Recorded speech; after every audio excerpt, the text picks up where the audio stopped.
बोलो श्री प्राणनाथ प्यारी की जय। बोलो श्री सतगुरु महाराज की जय। पद्मावती पुरी धाम की जय। सर्व सुंदर साथ की जय।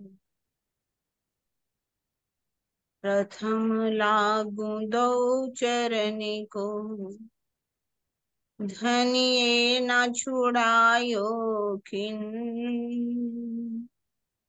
लाख तली लालेड़िया, मेरे जीव के यही जीवन। इन पांव तले पड़ी रहूं, धनी नजरी खोलो बातन। पलना वालों निरीखो नेत्रे, मेरे जीव के यही जीवन। मेरे जीव के यही जीवन। बोलो श्री प्राणनाथ प्यारे की जय। बोलो श्री सतगुरु महाराज की। प्रणाम जी सुंदर साथ जी। अब हम शुरू करते हैं अपना प्रकाश हिंदुस्तानी वाणी मंथन। हाँ जी। प्रकरण 9 चौपाई हमारी 4-3 तक कल हो गई थी। शुरू करते हैं। इन बानिए ब्रह्मांड जो गले, तो वासना वाणी से क्यों पीछी टले। वासना कारण बांधे बंध, कई भाते अनेक सनन। जब तारतम वाणी के उजाले में संपूर्ण ब्रह्मांड एक परब्रह्म के प्रति श्रद्धा एवं समर्पण की राह पर चलेगा, तो परम धाम की आत्माएं भला इस ब्रह्म वाणी को आत्मसात करने में पीछे क्यों रहेंगी, अर्थात नहीं रहेंगी। परम धाम की ब्रह्मात्माओं के लिए धामधनी ने अनेक प्रकार के बंध बांधे हैं। वासना कारण बांधे बंध, अब उसका क्या भावार्थ हो रहा है कि जल का जो घनीभूत रूप होता है वो बर्फ होता है। जब वो पिघलता है यानी गलता है तो वो द्रव्य रूप में प्रवाहित होता है। इसी प्रकार तारतम वाणी के तेज से माया में फंसे हुए जीव एक परब्रह्म के प्रति श्रद्धा एवं समर्पण का भाव लेकर अपने को कृतार्थ करेंगे। इससे ही तारतम वाणी से गलना कहा गया है। तारतम वाणी में बंध बांधने का प्रसंग इस प्रकार है, उसको समझते हैं अपन। अभी आया ना ऊपर, कई वासना कारण बांधे बंध। अब वो कैसे बंध बांधे हैं। बंध पर बंध दिए विध विध के, सो खोली किन्हू ना जाई। हाँ, आगे अर्थ आ जाएगा, पहले चौपाई ले लेते हैं। किरंतन की चौपाई है, फिर चौपाई आ रही है। बांधत बंध आपको आपे, न समझे माया को मरम। जिन थंबो कर धनी अपने, जुगते दिए बंध। बंध दो प्रकार, दीदी पहले इनका अपन अर्थ कर लेते हैं। ये वाले पहले कोई और सुंदर साथ कर सकते हैं तो करो, नहीं तो दीदी फिर करेंगी। अच्छा। हाँ जी। प्रणाम जी। हाँ जी। प्रणाम जी। हम्म। ये ऐसे लगता है कि जैसे बंध पर बंध दिए विध विध के, कि इस जीव को माया के कई बंधन ऐसे बंधे हुए हैं जिनको ये जीव खोल ही नहीं पाता।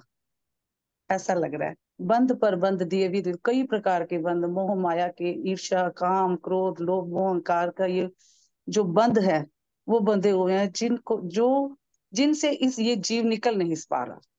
सो खोली किन्हू ना जाए। दीदी हमारा प्रसंग ये है कि ताटम वाणी में बंद बांधने का प्रसंग, अच्छा ये उन्हीं के ऊपर ही है। हाँ किरण हाँ दीदी जी हाँ बताओ जी, अब। इसका अर्थ तो यही लग रहा है मुझे। हाँ किरण दीदी भाव। बताए। हाँ जी हाँ जी, देखिए हर तरह का बंधन कह सकते हो। जैसे कि रिश्तेदारी बना लेना, परिवार बनाना, हम्म। मतलब जैसे पति पत्नी बच्चे माता पिता सब बंद के बंद है। कोई आज तक इनको छोड़ करके निकल ही नहीं पाया। फिर इसमें लोकेशना वितेशना बंदेशना भी दारेशना भी है, वो भी ओके। बंद है। और काम क्रोध लोभ मोह अहंकार, जैसे शीतल ने बताया वो भी बिल्कुल ही ठीक बनाया। क्योंकि ऐसे ही ये बंध में बंध जाते हैं कि कोई इससे निकलना ही नहीं चाहता, निकल भी नहीं पाता, कितनी भी कोशिश करे। तो वो भी नीचे वाला प्रकरण भी, बांधत बंध आपको आपे ना समझे माया को मरम, इस छुपाई का भी भाव सेम ही है। सेम ही बंधनों में बंध जाते हैं और यही नहीं समझ पाते कि माया स्वप्न में ही है, ये किसी की आज दिन तक नहीं हुई। तो मोह का संसार बना हुआ है, इस मोह को समझे तो माया का मर्म समझ आए। पर कोई नहीं समझता, इसलिए सारे बंद बांधते जाते हैं अपने आप को। यहाँ दूसरा तरह का बंद है, जिन थंबो कर धनी अपने जुगते दिए बंद, जिस पर वो एक कुटीर बना करके जिसमें मतलब देवचंद्र जी बैठ करके चर्चा किया करते थे, उन थंबों के ऊपर किस तरह से चंद्रमा बांधा जाता था। कई प्रकार के, चारों प्रकार पर्दे लगाए जाते थे, फुंदन बांधे जाते थे। तो उसकी बात की, जुगते दिए बंद, बड़ी युक्ति के साथ इन स्तंभों के ऊपर धनी जहां बैठते थे उनके बांध बांधे जाते थे। एक दूसरे तरह जैसे कि मच्छरदानी ऐसे लगाते, किस तरह से बंधन बांध देते हैं ना चारों तरफ, इसी तरह से ही उन थंबों के ऊपर चंद्रमा लगा करके अच्छी तरह से पाँव पर, जिसे ई सुपले कहा गया है, उसपे चद्दर को कैसे बांध दिया जाता था, पाँव को कैसे बांध दिया जाता था, चद्दर को हम्म। बांध दिया जाता था। इसी प्रकार के मल्लु का है। ये दो प्रकार के बंधन हो गए ना, एक तो माया के बंधन हो जाते, एक वैसे बंधन हो गए, बांध जो हम्म, बंधने, है ना। हाँ, ठीक इसको है। माया में नहीं लेंगे, जो तीसरी छुपाई है प्रकाशन। आगे आ जाएगा। बंध दो प्रकार के होते हैं जो माया के बंधनों को और अधिक दृढ़ कर देते हैं। उदाहरण एक तथा दो में यही बात, वही दीदी ने बात कही कि एक और दो में यही बात कही गई है। और दूसरा जो माया रूपी नदी के हाँ। प्रवाह को रोकने के लिए बनाए जाते हैं, इसके अंतर्गत सत्य धर्म के शाश्वत सिद्धांतों का पालन करने का नियम बांधा जाता है, जिससे मायावी नदी की भयंकर बाढ़ से रक्षा की जाती है। ठीक है। उपरोक्त चौपाई में मूल संबंध यानी निस्बत, अटूट विश्वास अर्थात ईमान तथा अनन्य प्रेम इश्क के विशेष बंध है, जिसके कारण तारतम वाणी का वास्तविक रस मात्र ब्रह्म सृष्टि ही ले पाती है। जीव सृष्टि तो उसकी सुगंधि के बोझ को भी पूर्ण रूप से वहन नहीं कर सकती। हाँ, मतलब मेन तो ये वाली बात कही है ना कि राजी ने कौन से बंध बांधे, ये वाले। तो निस्बत, ईमान, इश्क ये विशेष प्रकार के बंध हैं, जिसके कारण तारतम वाणी का वास्तविक रस कौन लेगा? सिर्फ ब्रह्म सृष्टि ही लेगी। जीव सृष्टि तो इसके बारे में समझ ही नहीं पाएगी। ए बानी कही मेरे धनी, आगे कृपा होसी घनी, हरखे साथ जाग से ए, रह से नहीं कोई संदेह। मेरे प्राण प्रीतम अक्षरातीत ने मेरे धाम हृदय में विराजमान होकर इस तारतम वाणी को कहा है। मेरे हृदय से यही आवाज आ रही है कि भविष्य में धामधनी की हमारे ऊपर बहुत अधिक कृपा होगी, अर्थात परम धाम का ज्ञान यानी तारतम का तारतम खिलवत परिक्रमा सागर एवं श्रृंगार के रूप में अवतरित होगा, जिससे सुंदर साथ के मन में किसी भी प्रकार का संशय नहीं रहेगा और वे प्रसन्नता पूर्वक जागृत हो जाएंगे।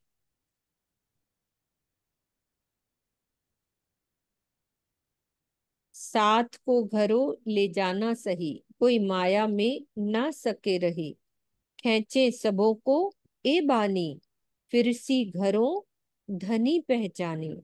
धामधनी का मुख्य उद्देश्य क्या है कि कोई भी सुंदर साथ इस मायावी जगत में फंसा ना रहे, बल्कि वो जागृत होकर अपने मूल घर परम धाम की ओर लौटे। परम धाम की ये तारतम वाणी सभी आत्माओं को अपनी ओर खींचती है। इसी को आत्मसात करके सुंदर साथ अपने प्राणीश्वर अक्षरातीत की पहचान करेंगे और निज धाम में अपनी परात्म में जागृत हो जाएंगे। जब तक जागनी लीला चलती रहेगी, तब तक सुंदर साथ चितवनी के द्वारा परम धाम युगल स्वरूप तथा अपनी परात्म को देखते रहेंगे। किंतु जागनी लीला की समाप्ति के पश्चात सभी एक साथ अपनी परात्म में जागृत हो जाएंगे। दोनों स्थितियों को घर लौटने की संज्ञा दी जाती है। परम धाम में एकत्व होने के कारण परात्म में जागनी तो परात्म में जागनी एक साथ ही होनी है, परंतु अपनी परात्म और युगल स्वरूप का साक्षात करने वाली ब्रह्मात्मा जागृत कही जाती है, तथा उसका इस पिंड ब्रह्मांड से नाम मात्र का ही औपचारिक संबंध रहता है। इसीलिए उसे भी घर लौटने की शोभा, मतलब दोनों स्थिति बता दी ना। एक तो वो कि भाई परात्म में जागृत होंगे एक साथ, एक दूसरी की यहाँ रहते हुए भी वो यानी एक ही रहे। जीव की जागृति होगी, एक आत्म की जागृति हो गई। हाँ। ये दो तरह की जागृति बताई। हम्म।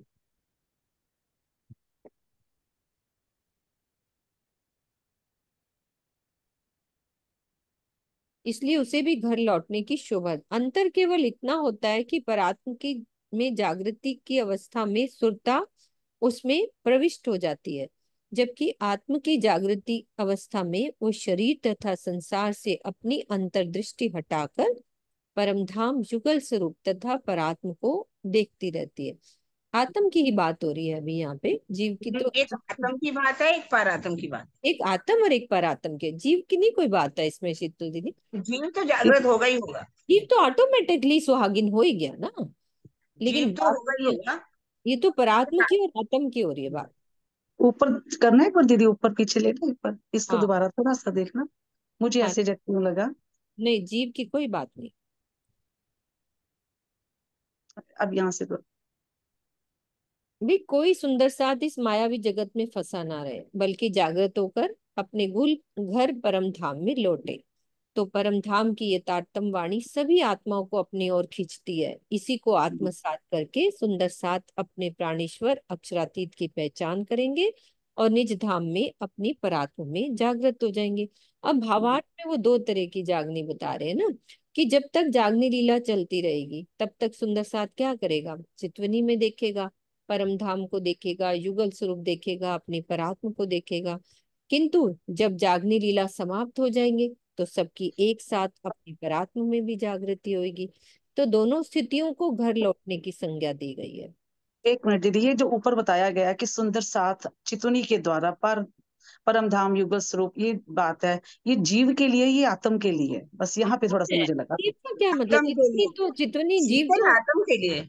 आत्म के लिए है दीदी। आत्म के लिए ना। आत्म आत्म ही तो युगल स्वरूप को देखेगी। जीव हर चीज हम्म, को थोड़ी देख लेगा, पर आत्म को कहाँ देखेगा जीव, है ना। हम्म, और यहाँ पर जैसे जो जो जागृत होते जाएंगे, तन छोड़ेंगे तो पन्ना जी में इकट्ठे होते जाएंगे, और वहां यहाँ बिल्कुल। संसार में रहेंगे तो भी उनकी आत्म जागृत रहेगी। और हर पल उनकी युगल स्वरूप की शोभा को देखते रहेंगे, पारात्म को देखेंगे, मूल मिलावा को देखेंगे, 25 पक्षों को देखते रहेंगे।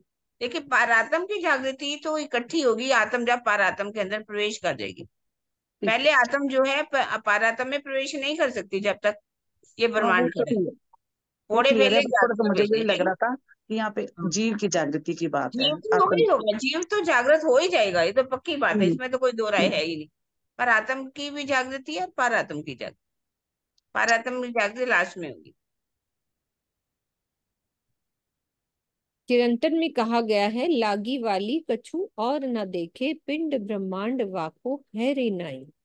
वो खेले प्रेमे पार पियासो, देखन को तन सागर माई। तो यही वाली बात है, आत्मा की जागनी जिसकी हो जाती है ना, उसकी स्थिति ऐसे हो जाती है। उसको पिंड ब्रह्मांड कुछ नजर नहीं आता, वो बस यहीं बैठे बैठे हर पल धनी के साथ अपने परम धाम में रमन करती है। उसका तन जरूर यहाँ होता है। तो भी वाही चर्चाने, वाही बान वचन कहते जो परवान, ब्रिज रास श्री धाम के सुख, साथ को कहते जो श्रीमत। जिस प्रकार मेरे प्राण वल्लभ श्री राजी श्री देवचंद्र जी के धाम हृदय में विराजमान होकर ब्रिज रास तथा परम धाम के सुखों का वर्णन सुंदर साथ को सुनाया करते थे, वैसे ही अब वे मेरे धाम हृदय में विद्यमान होकर निश्चित रूप से वैसी ही वाणी चर्चा, यानी ब्रिज रास तथा परमधाम के अमृतमय वचन सबसे कह रहे हैं। पख 25 वर्ण वे जे, भी सुख वल्लभ देवे ए। अंतर ध्यान समय जो भय, भी आए वचन पिया सोई कहे। जिस प्रकार धामधनी अपने पहले श्री देवचंद्र जी के तन से परम धाम के 25 पक्षों की शोभा का वर्णन करके सुंदर साथ को सुख दिया करते थे, वैसे ही अब मेरे तन से दे रहे हैं। रास में अंतर ध्यान लीला के पश्चात वे पुनः प्रकट हो गए थे, वैसे ही अब वो पहले वाले तन से अंतर ध्यान होने के पश्चात मेरे इस तन में प्रकट सेम लीला कि ब्रिज से रास में जब प्रकट हो गए, अब वैसे ही ये अब प्रकट हो गए हैं। पूर्व की तरह ही तारतम वाणी के अमृत वचन सुना रहे। इसमें राज की बात की गई है। हाँ जैसे ब्रिज। अंतर ध्यान से पहले पूरा सुख दे रहे थे, बीच में अंतर ध्यान हो गए और हाँ फिर से प्रकट हो गए आकर के, वैसे ही सुख देने लगे। हाँ रास की पहले बात। देवचंद्र जी के तन से सुख दे रहे थे, फिर हम्म मेराज जी के तन से इंद्रावती जी के आत्म पर बैठ करके सुख दे रहे। बिल्कुल। तभी तो कहा सोई वाणी रे सोई चर्चा, मतलब हम्म वही वचन वही चर्चा सब वही सुना रहे हैं, वाणी वही है। हम्म। सुंदर साथ जी सब सुन रहे हो कि खाली 3 और 3 2 5 सुंदर साथ सुन रहे हो? बाकी सो रहे। ये सुंदर साथ हमारे क्यों बंद करके रखते हैं अपना प्यारा प्यारा चेहरा ही नहीं दिखाते, कोई भी बंद कर देते। सुंदर साथ जी अच्छा लगता है, खोल के रखो। सुनीता जी ने खोल लिया, देखो आ गई हमारी सुनीता। चल मैं इनको पोहे दे देती हूँ तो बोलेंगी हमारे साथ हाँ, बीच में। नहीं नहीं, आप इनको जरा हाँ जी दीदी बहुत मैंने इज्जत पोहोच दे बताती है। दिया है, बीच बीच में हमारे बोल। सुंदर साथ जी मधु मधु लगेगा। मधु भी आई है कि नहीं, आज मधु जी आई है। है उनको भी कोर्स दे देती हूँ। तो हाँ, सब उनको भी बोलते रहो, पोस्ट। जो भी जिसके भाव है अपना करके ना बोलते रहो। हाँ जी मम्मी आप भी हैंड रेज कर रहे हो, आप भी बोलो क्या कह रहे हो। खोलो मम्मी, अनम्यूट करो पहले। हाँ हाँ न्यूट। मैं तो ऐसे देखती रहती हूँ, बाकी मेरे पैर में ना दर्द कोई चालू हो बात नहीं, जाता है। नहीं नहीं आपकी और बात है, आपकी थोड़ी उम्र पैरों मैं का जाग फर्क। के सुन रही हूँ, सारी सुन रही हूँ, नहीं ऐसी नहीं बात वो मुझे नहीं। मालूम जब है आपके टांगों में दर्द और रहती। दर्द, और मैं जवाब भी दूंगी देख। बिल्कुल आप दो, आपको खोल दूंगी मैं, ठीक है। ठीक है सुंदर साथ जी, चलते हैं। फिर ऐसे लगेगा ना मैं अकेली पढ़ रही हूँ, सब मिलके पढ़ो, मिलजुल के सब जवाब देते रहो। पहले फेरे हुआ है जो, भी इत पिया ने किया है त्यों। सोई पिया और सोई दिन, देखो तारतम के वचन। इस नश्वर जगत में पहली बार ब्रिज में आने के पश्चात जिस प्रकार धामधनी ने रास में जाने पर अंतर ध्यान के पश्चात पुनः दर्शन देने की लीला की थी, उसी प्रकार इस जागनी ब्रह्मांड में भी पहले तन से लीला करने के बाद अब दूसरे तन श्री महाराज जी से लीला कर रहे हैं।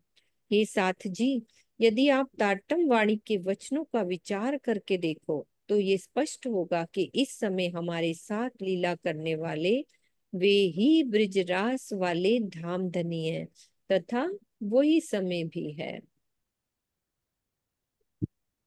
और भावार्थ में क्लियर करें कि काल माया के ब्रह्मांड में अब हम दूसरी बार आए। पहले हम ब्रिज में आए थे, जबकि अंतर ध्यान लीला रास मंडल में हुई थी। इस प्रकार यहाँ पहले फेरे का तात्पर्य रास मंडल से लिया जाएगा, जैसे अभी किरणदीप ने बताया कि उपरोक्त चौपाई के तीसरे चरण में कथित दिन का तात्पर्य खेल की उस अवधि से है जिसके अंतर्गत ब्रिज रास एवं जागनी लीला संपादित हुई है। क्लियर करो सुनीता दीदी क्या कहना चाह रहे हैं।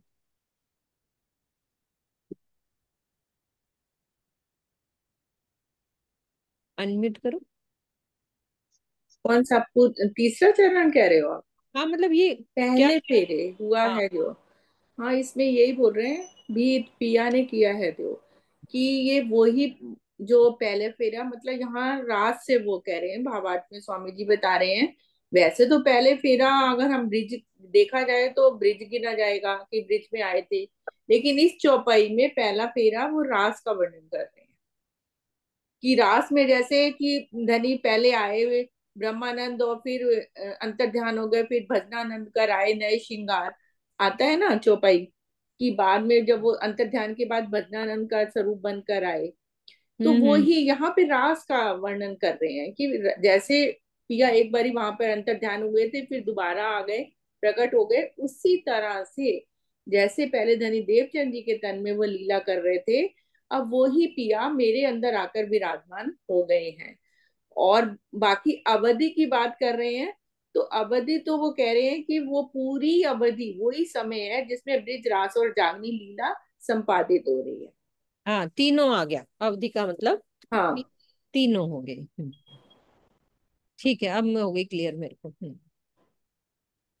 सोई घड़ी ने सोई पल, माया ए बीच डार्यो वल, सात को खिन न्यारे ना करे, बिना साथ कहूँ पाँव ना धरे। इस समय भी वही घड़ी तथा वही पल है जो परम धाम से इस खेल में आते समय था, किंतु इस माया ने हमारे और धनी के बीच में ऐसा पर्दा कर दिया कि ऐसा प्रतीत होता है जैसे वो हमारे सन्मुख है ही नहीं। अन्यथा प्रीतम तो हमें अपने से क्षण भर के लिए भी अलग नहीं कर सकते, और ना हमारे बिना कहीं जा ही सकते। तो उपरोक्त चुपैयों को पढ़कर उन सुंदर साथ को अपनी इस विचारधारा में परिवर्तन करना चाहिए, जो ये मानते हैं कि परम धाम से ना तो सखियां आई हैं और ना राजी। श्री राजी के रूप में मात्र उनका जोश जिब्रील ही आया है। प्रश्न ये है कि यदि केवल जोशी आया है तो क्या वही हमारी एवं श्यामा जी की आत्मा का प्रीतम है? क्या इश्क रबद हमने जिब्रील के साथ किया था? क्या तारतम वाणी की किसी भी चौपाई में यह दर्शाया गया है कि ब्रह्मात्माओं के साथ जिब्रील का अखंड मूल संबंध है और वह मूल मिलावे में भी हमारे साथ है? यदि नहीं, तो ये स्पष्ट है कि जिब्रील से भिन्न ही अक्षरातीत का स्वरूप है, जो आवेश रूप में श्री देवचंद्र जी को दर्शन देता है तथा उनके धाम हृदय में प्रीतम के रूप में विराजमान होकर जागनी लीला करता है। हाँ जी, मधु दीदी, मधु भाभी, क्लियर करो, रिपीट करना इसको। प्रणाम जी सुंदर साथ जी, प्रेम प्रणाम जी। इस चौपाई में यही बताया गया कि मतलब जो राजी है वो भी हमारे साथ यहाँ आए हुए हैं, हम अकेले नहीं आए हुए। जैसे कुछ लोग कहते हैं ना जोश काम कर रहा है उनका, तो जोश तो सखियों के साथ नहीं कर सकता लीला। तो वो हम्म। स्वयं नहीं आए हुए हैं, चाहे वो देवचंद्र जी में आए थे, प्राणनाथ जी में, तो वो राजी सखियों के साथ वो स्वयं भी आए हुए हैं पर।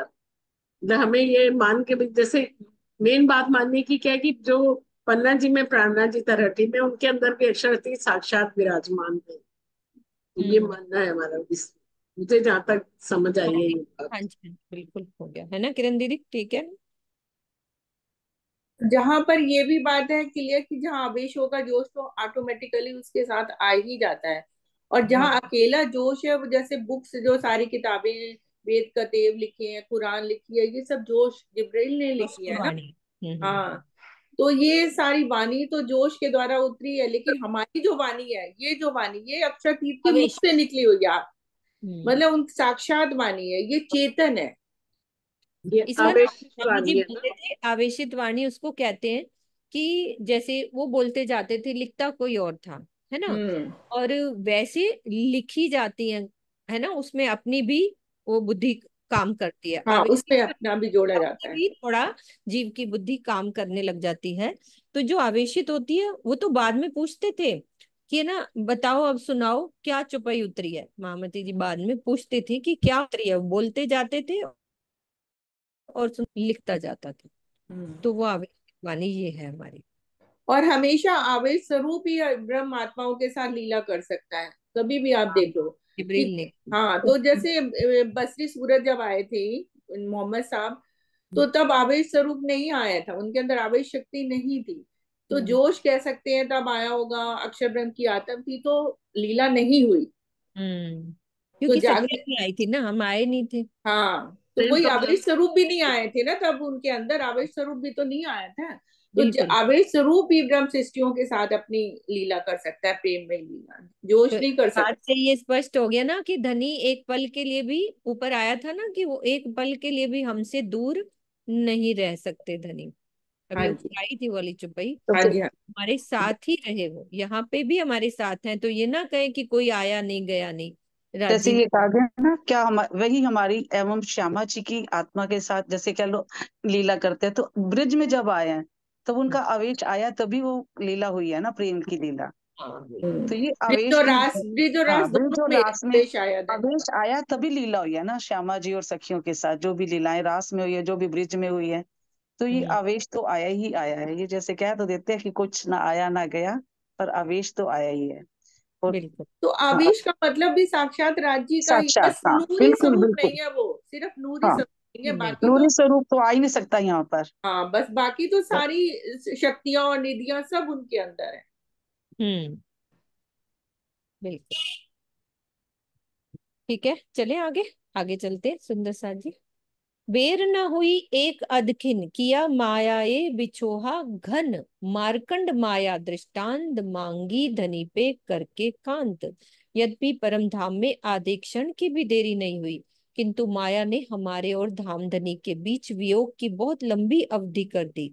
इस घटनाक्रम को श्रीमद् भागवत स्कंद 12 अध्याय 9 और 10 में वर्णित मार्कंडे ऋषि के द्वारा माया देखे जाने के दृष्टांत से समझा जा सकता है। हमने भी उन्हीं की तरह बहुत अधिक चाहना के साथ अपने धनी से माया का खेल देखने की इच्छा की थी। अनिल भैया, मार्कंडे की कहानी सुना दो। और हमने भी क्या ऐसी चाहना कर ली।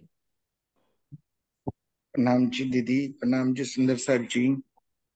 जो हुक्म दीदी। हाँ जी।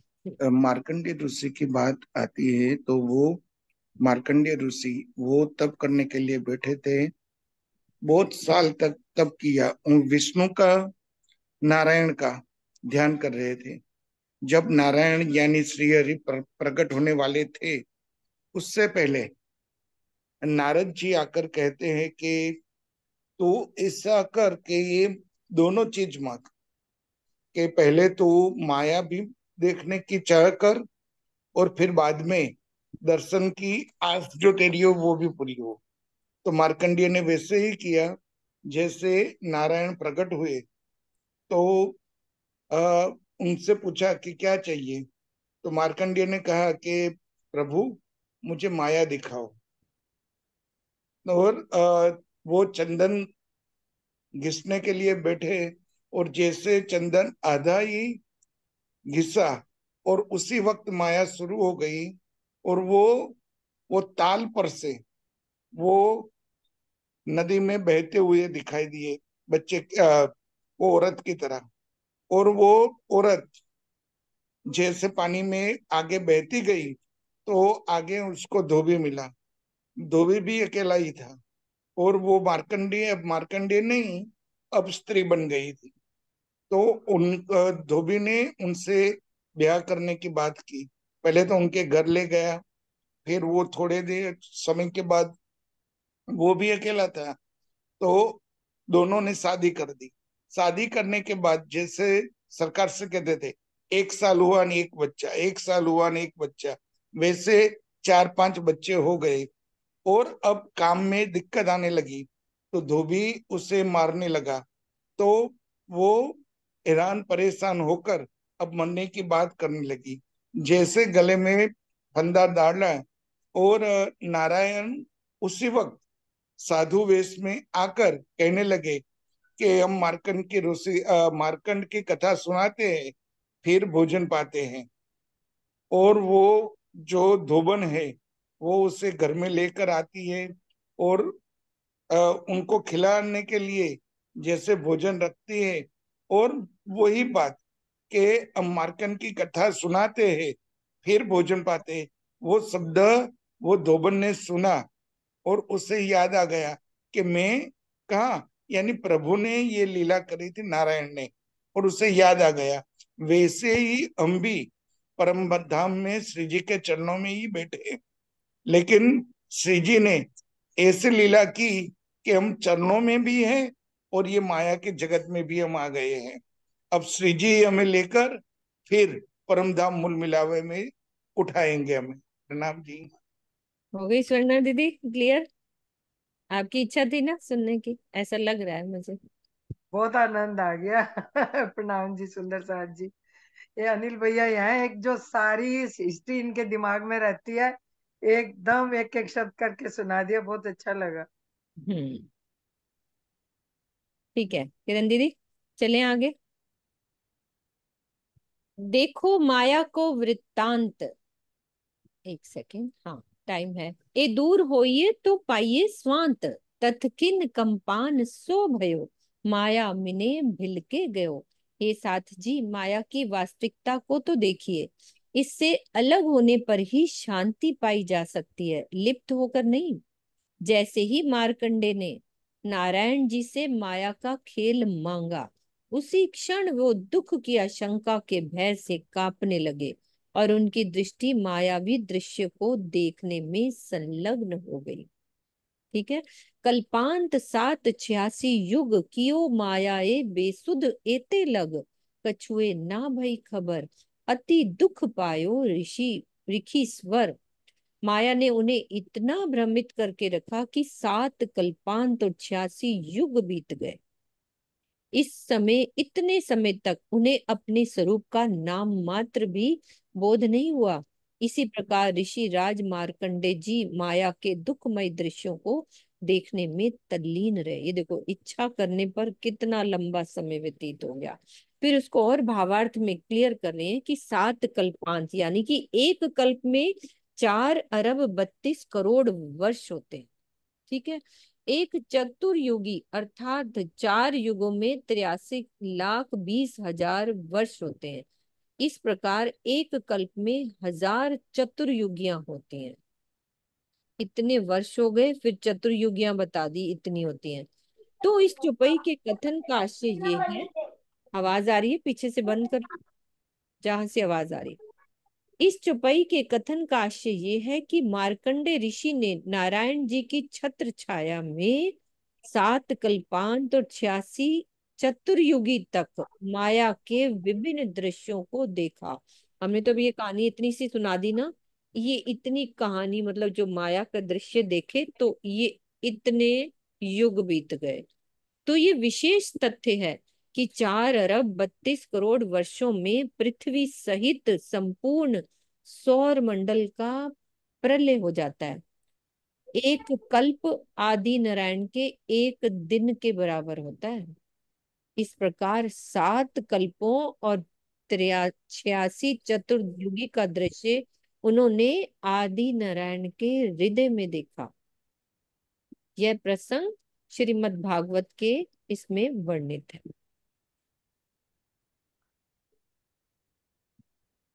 हाँ जी चांद दीदी। प्रणाम जी सुंदर साथ जी, कितने सारे युग बता दिए। ये देखो, ये तो अपने को पता है ना सुंदर साथ जी, 4 युग होते हैं, सतयुग, त्रेता, द्वापर और कलयुग। तो स्वामी जी ने सारा क्लियर कर दिया कि ये चारों युग, इसको चतुर्युग ही बोलते हैं, इसको एक महायुग भी बोलते हैं। चारों युग मिलाकर एक महायुग बनता है, इसको चतुर्युगी भी बोलते हैं। तो ये जब 1000 बार रिपीट हो जाते हैं तब बनता है एक कल्प। ये मैंने लेसन पढ़ाया हुआ है, हमारे कोर्स में था मुझे कि लगा था ब्रह्मा ये जी, आप अच्छे से क्लियर, अब आपने एक अच्छे से समझा दिया। एक चतुर्युगी मतलब सतयुग, त्रेता, द्वापर और कलयुग। ये युग चारों चतुर्युग मिलकर की 4 युग ये में। वाणी, ये वाणी में आता है। हाँ, हाँ हमारे में ये आता है। ये चतुर्युग वा, में। ये वाणी में आ रहा है भाई, आ रहा है ये वाणी में। हाँ जी हाँ जी, हम्म, सुनो चार आप। चार युग आए हैं। हम्म। हम्म, तो चतुर्युगी में इतने वर्ष हो गए, है ना, 4 युगों में। तो एक कल्प में यदि 1000 चतुर्युगियां होती हैं, यानी ऐसी 1000 बार होंगे तो एक कल्प। तो और एक एक कल्प हो गया। कल्प में 4 अरब 32 करोड़ वर्ष होते हैं। हम्म। तो ये जैसे उन्होंने कलयुग, आगे कलयुग क्लियर। बताते हैं ना कितने वर्ष का है, फिर कलयुग से दुगना है द्वापर, द्वापर से फिर दुगना है त्रेता, त्रेता से फिर दुगना है सतयुग। ऐसे कुल मिलाकर के इन्होंने बता दिया कितने युग होते हैं, कितने वर्ष होते हैं। हमारे हमने जो पढ़ा था ना उसमें ये कहते हैं कि ब्रह्मा जी की आयु 100 वर्ष की है, मतलब उनकी एक दिन जो है एक कल्प के बराबर होता है। ब्रह्मा जी की आयु 100 वर्ष की है। और उसमें ये लिखा था कि इस समय ब्रह्मा जी की आयु का उत्तरार्ध चल रहा है, मतलब 50 साल से ऊपर हो गए हैं वो, 50 से ऊपर चल रहे हैं वो, उत्तरार्ध चल रहा है उनका। और ब्रह्मा जी की जब 100 वर्ष की आयु खत्म होगी तो प्रलय हो जाएगा, दुनिया खत्म हो जाएगी। ये आदि नारायण का बता रहे हैं, एक्चुअल में आदि नारायण ही होना चाहिए, ब्रह्मा जी का नहीं होना चाहिए, आदि आदि नारायण। नारायण जी जी। आदि कहने का मतलब कितने टाइम तक वो उनके दिल के अंदर वो ऋषि अंदर माया ही देखते रहे, एक इच्छा की उन्होंने। तब हमने तो नारायण, राज्य के दिल में बैठ के इतने वर्षों से हाँ माया इतने का वर्ष खेल बीत देख गए रहे। ना, ये बिल्कुल लिंक करती है बात लिंक। कि हमने उनके दिल में बैठकर वहां पल भी नहीं बीता, और हाँ। यहाँ इतने टाइम बीत गए राज्य के दिल में ये खेल देख रहे हैं, है ना। हाँ जी स्वर्णा दीदी। प्रणाम जी सुंदर साथ जी। वो जो ऊपर वाला था ना, एक कल्पांत वाला, वो थोड़ा और नीचे करना, इसका या ये वाला, इसका स्क्रीनशॉट लेके दे दो। क्योंकि जैसे किसी परवाइयों को बताना होता है ना, जैसे लक्ष्मी जी ने 7 कल्पांत तपस्या की, तो उनको ये, मेरे को ये याद भूल जाता है कि एक कल्पांत में कितने मतलब साल होते हैं, तो इसमें एक कल्पांत में 4 अरब 32 करोड़ वर्ष होते हैं। वल्लभ तो जी, ये वाला। वल्लभ हम्म। जी, आप ना सीधी सरल सी बात याद कर लो। हाँ 4 जी, युग तो पता है आपको, याद है चारों ये तो युग, पता है है। ना? हाँ जी। तो आप उनसे कहना ये चारों युग जब 1000 बार रिपीट हो जाते हैं ना, तब एक कल्प होता है। बस सीधी हाँ, सरल सी, ठीक है ठीक है। गिनती ये याद करने की जरूरत नहीं है, वो सही इजी जरूरत तरीके नहीं, से बहुत याद। बड़ा हो जाएगा। हाँ हाँ जी हाँ जी, ठीक है। ठीक है। ठीक ठीक। ठीक है। तब नारायण जी ये कियो प्रवेश देखाई माया लवलेस, फिरी सुरत आए नारायण याद आवते गए निशान। अब पूरी एक एक चौपाई से वो लीला और क्लियर कर रहे हैं। तब नारायण जी ने हृदय में प्रवेश किया, अंतर मन में, तथा माया की नींद को समाप्त कर दिया। भगवान नारायण का साक्षात्कार होते ही मार्कंडे जी की सुरता माया के दृश्य से हट गई और उन्हें पूर्व की सभी स्मृतियां याद आने लगे। इस प्रकार उन्होंने 7 कल्प 86 चतुर्युग के विशाल समय में भी माया का थोड़ा ही अंश देखा। श्रीमद् भागवत में कहा गया है कि अथ तम बालकम वीक्ष्य नेत्राभ्याधिष्ठितम हृदय, अर्थात नारायण नेत्रों के माध्यम से उनके हृदय में विराजमान हो गए थे। इस आधार पर उपरोक्त चौपाई में प्रवेश करने का तात्पर्य हृदय मंदिर में प्रवेश करने से है। नेत्रों के माध्यम से हृदय में चले गए थे। फिर क्या हुआ, उनको याद आया स्वरूप बैठा जाहे, तब उड़ गई माया जानो छुटी नाहे, जाग देखे तो सोई ताल, बीच मायाए कियो ऐसा हाल। फिर उन्हें बात याद आ गई कि मैं तो इस शरीर से कहीं गया ही नहीं था, बल्कि अपने आश्रम में ही बैठा रहा।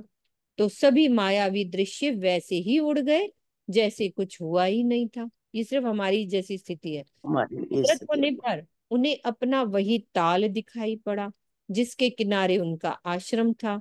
माया का खेल देखने की उनकी लालसा ने उनकी ऐसी बुरी स्थिति कर दी थी। हमारी भी तो यही हुई ना। यही हो गई। भागवत के ताल के स्थान पर पुष्प भद्रा नदी का वर्णन है, मतलब ताल के स्थान पर पुष्प भद्रा नदी का वर्णन है। प्राय नदी के जल से तालों का निर्माण हो जाया करता है। यह घटनाक्रम स्वप्न देखने जैसा है। जिस प्रकार हम स्वप्न में अति अल्प समय में सैकड़ों हजारों वर्षों का दृश्य देख लेते हैं, उसी प्रकार मार्कंडे ऋषि ने नारायण जी के वरदान के प्रभाव से 7 कल्प और 86 चतुर्युगियों का ऐसा दृश्य देखा जिसमें वो स्वयं संलग्न थे, और जागृत होने पर उन्हें ये सारा दृश्य मिथ्या प्रतीत हुआ। ठीक यही स्थिति हम ब्रह्मशिष्टियों की भी है, जो अपने प्रीतम से माया का खेल मांगकर उसे देखने की इच्छा से आई हैं और स्वयं को, निज घर को तथा अपने धाम धनी को भूल गई हैं। उन्हें जागृत करने के लिए स्वयं अक्षरातीत तारतम ज्ञान लेकर श्री महामती जी के धाम हृदय में प्रकट हुए। ऐसे ही ना नेत्रों के द्वारा दिल में हम भी हमारे अंदर प्रकट होके ये तारतम वाणी के उजाले कर रहे हैं। तो माया की तो ए सनंद, निर्मल नेत्रे होइए अंध, ता कारण कियो प्रकाश, तारतम को जो उजाड़।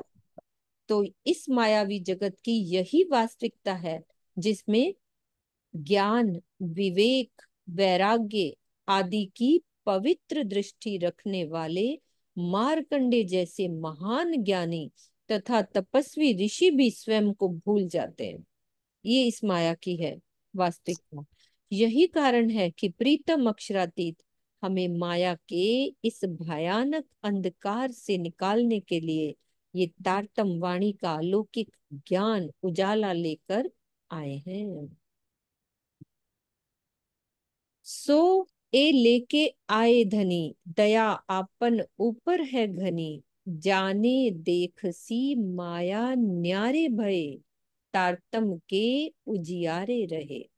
हम सब सुंदर साथ पर प्रीतम श्री राज्य की प्रेम भरी अपार कृपा है, इसीलिए वो हमारे लिए तारतम ज्ञान का प्रकाश लेकर आए हैं।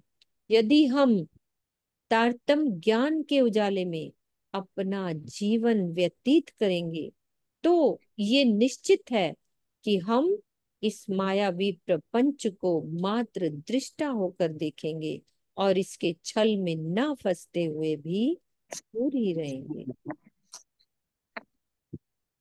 है ना।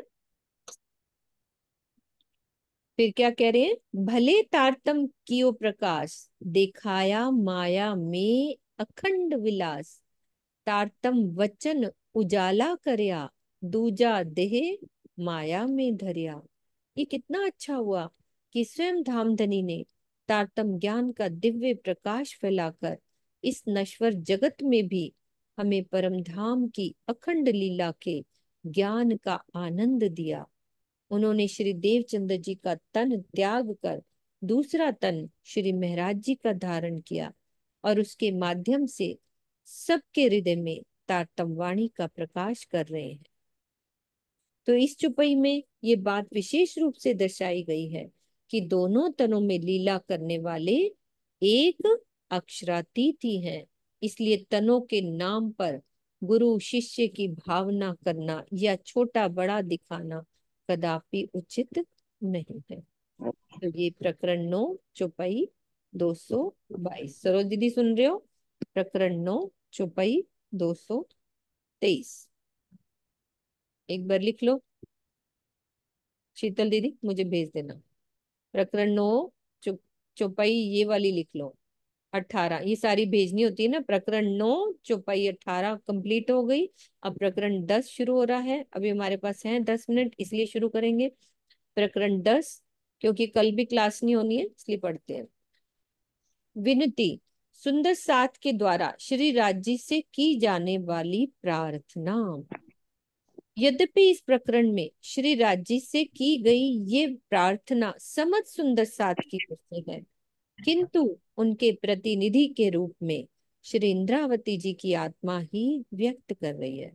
तो ये हम सुंदर साथ द्वारा की गई प्रार्थना है।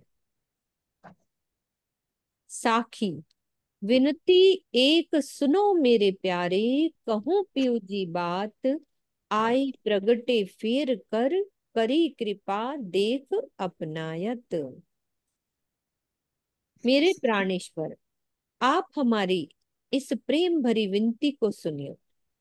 हम सब मिलकर राज्य को प्रार्थना कर रहे हैं कि आपने परमधाम के मूल संबंध से हमारे ऊपर प्रेम भरी अपार कृपा की है, जो हमें जागृत करने के लिए आप पुनः मेरे धाम हृदय में यानी इंद्रावती जी के धाम हृदय में प्रकट हो गए हैं।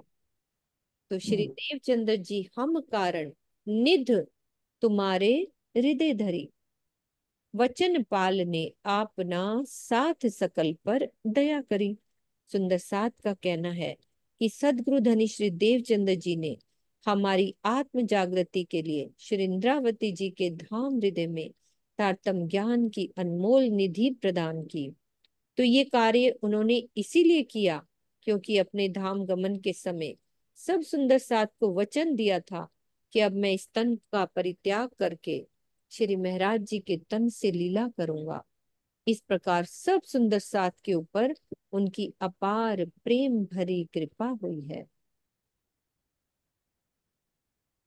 जन्म अंध जो हम हते, सो तुम देखी ते किए, पीठ पकड़ हम ना सके, सो फेर कर पकड़ लिए। हम जन्म से अंधे थे, अर्थात जब से हमारी आत्मा इस नश्वर जगत में आई, तभी से हमें ये पता ही नहीं था कि हम कौन हैं, हमारी आत्मा का प्रीतम कौन है, तथा हमारा मूल घर कहाँ है। अपने तारतम ज्ञान की ऐसी अलौकिक दृष्टि प्रदान की आपने, जिससे सब कुछ दिखने लगा, यानी हमें ज्ञात होने लगा। किंतु आपके अंतर ध्यान होने के पश्चात हम आपके दर्शाए हुए मार्ग पर नहीं चल सके। परिणाम स्वरूप हमारे ऊपर आपने ऐसी अनुपम कृपा की कि श्री महाराज जी के तन में विराजमान होकर अब पुनः तारतम ज्ञान का प्रकाश देने लगे। आपकी इस लीला ने हमें अंगीकार कर अंधकार से भटकने से बचा लिया।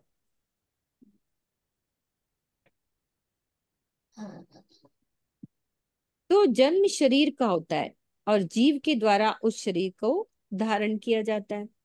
आत्मा उस जीव पर विराजमान होकर खेल में मात्र दृष्टा बनी रहती है।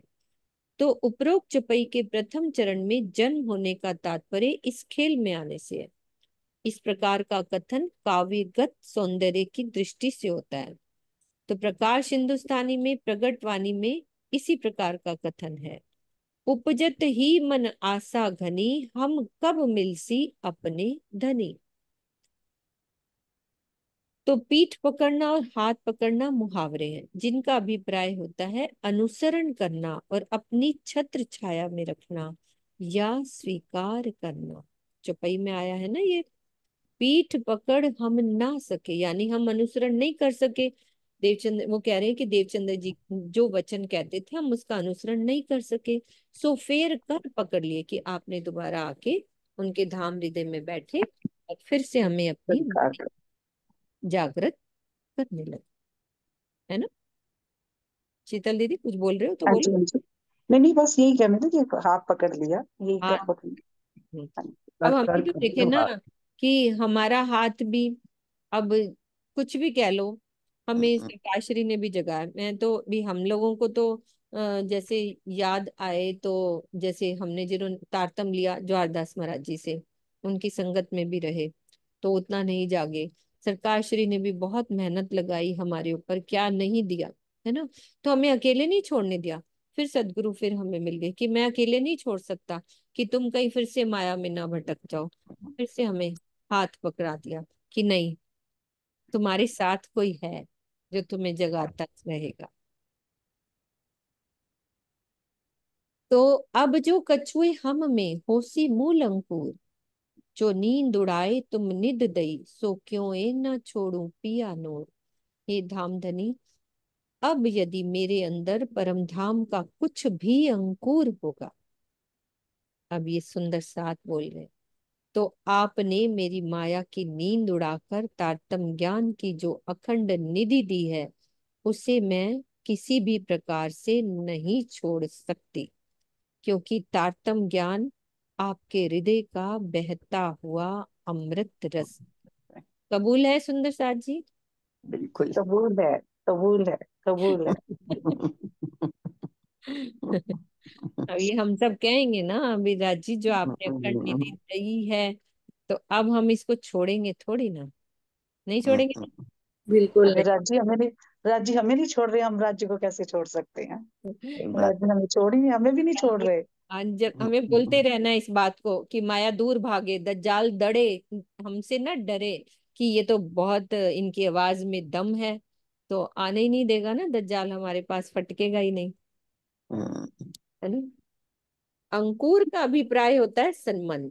तो इस चौपाई में बात दृढ़ता पूर्वक कही गई है कि जिसके अंदर, दृढ़ता पूर्वक की बात कही है ना, कि जिसके अंदर परम धाम की आत्मा होगी, वो तारतम वाणी से कदापि अलग नहीं होगी।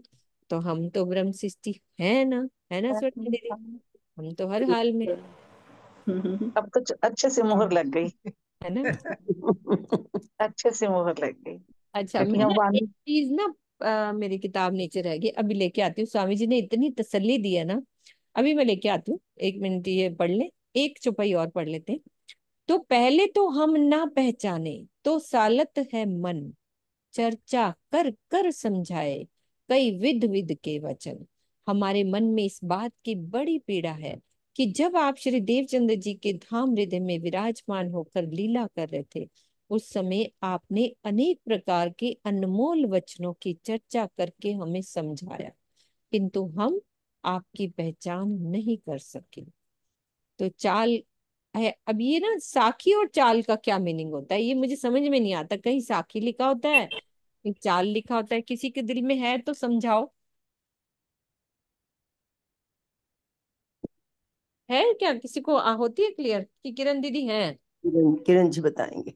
हाँ, क्योंकि कई बार आता है ना आता साखी है। चाल ऐसे लिखा होता है। हम्म। मम्मी रेजेंट कर रही है, 1 मिनट खोल दो, 1 मिनट। जिसका को होस्ट है।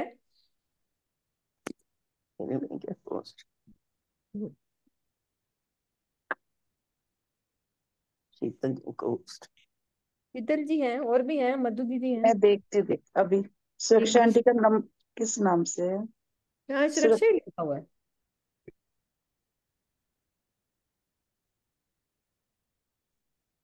सुरक्षा नाम से तो नहीं है यहाँ पे। मैं खोलती हूँ, है। हाँ, रुको। ये चाल है, मतलब आगे आप इसको बढ़ते जाए, पढ़िए और चाल चलाओ। अच्छा हाँ, ठीक है। ये चाल है। और सखी मतलब तुम है सखियों, हम सब ब्रह्म ऋषि आई हैं सखी। सखी मतलब आगे और इसका भी है। चाल तो क्लियर होगी। साखी। हाँ, साक्षी मतलब साक्षी होती है, साक्षी भी हो सकता है, साक्षी उदाहरण भी हो है। सकता हाँ, है, साक्षी भी उदाहरण होता है। साक्षी होगा। नहीं, साक्षी साक्षी मतलब है तो साक्षी है। चलो मैं पूछ लूंगी किरण दीदी से, हाँ किरण जी कैमरा से खुला है पूछिए। किरण दीदी का, लेकिन शायद लेट गई होंगी। हम्म, तो एक बात मैं पढ़ के सुना रही हूँ, हम्म, अच्छी लगी मुझे। उसी बात से है कि हमें क्या कर रहे हैं हम। वही वाली किताब है ये, तारतम्य सुधा। तो जिसका पार्ट 1 में पढ़ रही हूँ, सबसे लास्ट पेज है कि संसार को परम धाम की वाणी के रस से सिंचित करने के लिए हमें त्याग की आवश्यकता पड़ेगी। जो भी महान कार्य हुए हैं उसके लिए सर्वस्व त्याग, कठोर त्याग की आवश्यकता पड़ती है। वाणी का चिंतन व वाणी के प्रसार में सर्वस्व समर्पण की भावना, राज्य को पाने के लिए सुखों का परित्याग, मोह ममता का परित्याग, अटूट प्रेम, जिससे हम यहीं बैठे बैठे राज्य को देख लें। ठीक है। राज्य के लाए हुए तारतम ज्ञान से संसार का भला होना था, लेकिन जितना भला होना चाहिए था उतना अभी तक देखने में नहीं आया है। आगे क्या कह रहे हैं कि जितने समय तक जागने ब्रह्मांड को चलना है, हमें अपने कर्तव्य पथ पर अभी से आरूढ़ होने का दृढ़ संकल्प करना चाहिए। नहीं से तो कुछ भला। चांद दीदी कह रहे हैं कि नहीं से तो कुछ भला। आप जो तसल्ली देते हो ना, वो स्वामी जी ने दी है, इसलिए मैं पढ़ रही हूँ। हम परीक्षा में विशेष योग्यता प्राप्त करें या ना करें, प्रथम, द्वितीय या तृतीय श्रेणी में भी पास हो या ना हो, परंतु फेल तो ना होना। सही बात है। किसी भी तरह से हम तृतीय श्रेणी में भी पास हो जाते हैं तो राजी से कह सकते हैं कि राजी, माया का जोर चला, हम विशेष योग्यता तो नहीं दर्शा सके, लेकिन आपकी कृपा की छांव चले तृतीय श्रेणी में तो पास हो ही गए हैं। बहुत प्यारी बात लगी कि सही जैसे बात है। पूरी जो किताब पढ़ी ना, अभी मैं खैर वहां तक पढ़ी हूँ, उसमें ऐसे लगा इतनी चोट लगा रहे हैं ना स्वामी जी कि भाई ऐसे करना है, ऐसे नहीं होगा, ऐसे होगा हर एक चर्चा में। लेकिन ये लास्ट में आके उन्होंने जैसे कहते हैं ना, एक तसल्ली देना कि नहीं कोई नहीं, कि कुछ आप तो कर रहे हैं। हाँ कुछ करो, बैठे ना रहो, कुछ तो करो। थर्ड कुछ में तो आ कर। जाओ, थर्ड, तीसरे नंबर पे आ जाओ। मतलब कहने का भाव ये है कि हारना नहीं है, कि चाहे कैसे भी रहे कुछ कुछ चलता रहे। चाहे फिर पास हो जाए, तीसरा नंबर थर्ड आ जाए, कोई बात। फेल ना होए, कम से कम फेल ना होए। फेल ना हो, तीसरा नंबर आ थर्ड जाएंगे, थर्ड कोई बात। डिवीजन ही आ जाए, कोई बात पढ़ती थी नहीं। आदत जान दीदी, जब मैं कॉमर्स पढ़ती थी ना, ये ली थी, बी कॉम करी थी, तो पहले हमारी जब 50 से अबव आते थे ना मार्क्स, तो हम परसेंटेज नहीं बताते थे, गुड सेकंड डिवीजन बोलते थे उसको, हाँ ये बोलते थे। है ना। तो मे, यही मे, बोल, मेरा तो मेरे मार्क्स मेरा ऐसे आए थे 56 में से कोई भी पूछे, अरे गुड सेकंड डिवीजन आई है, मतलब अच्छे मार्क्स आए, परसेंटेज बनाने में शर्म आती थी ना। हाँ गुड सेकंड डिवीजन तो हम राज्य मैं को बोल सकते हैं ना कि मेरा भी ऐसे ही 10वीं में मैं फेल हो गई थी एक बार तो। मैं फेल हुई, और फिर हमारे शादी हो गई। शादी होने के बाद फिर दोबारा दिया पेपर में, फिर गुड सेकंड आ गई, फिर मैं गुड गुड सेकंड आ गई, देख लो मेरी भी गुड सेकंड आई थी। ठीक है यही ना। बात है।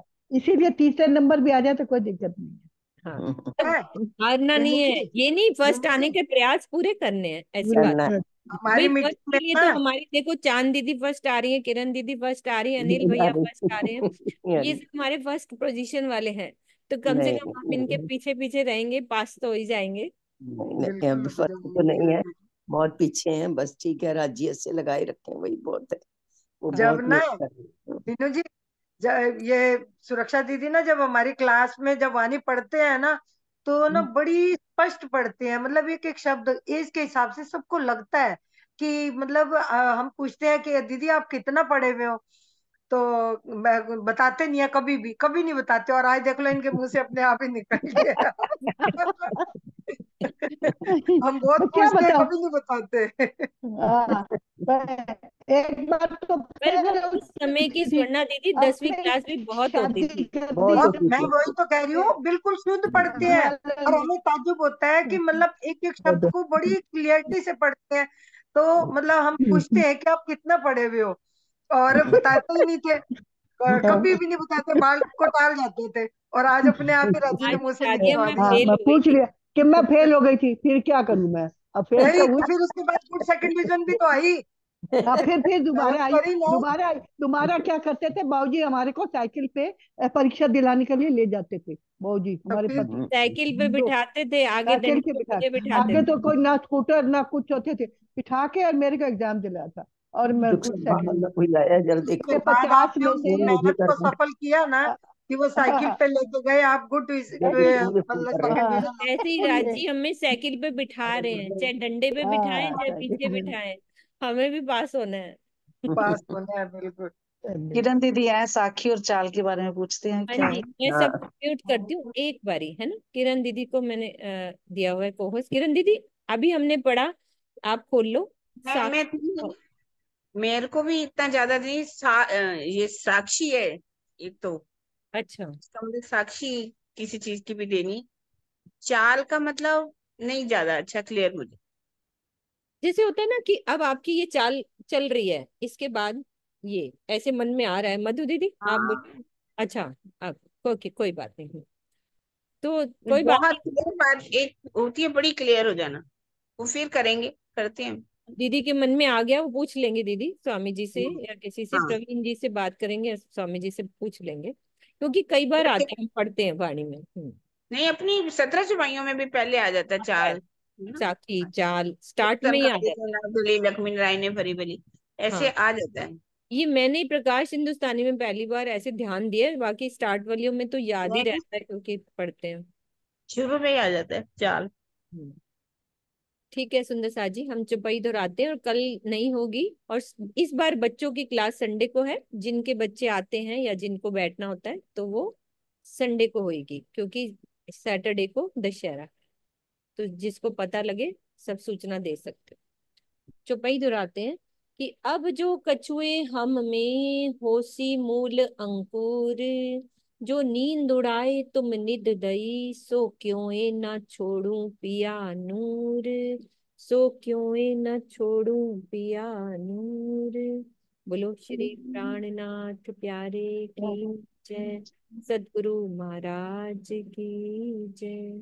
प्रणाम जी, सब सुंदर।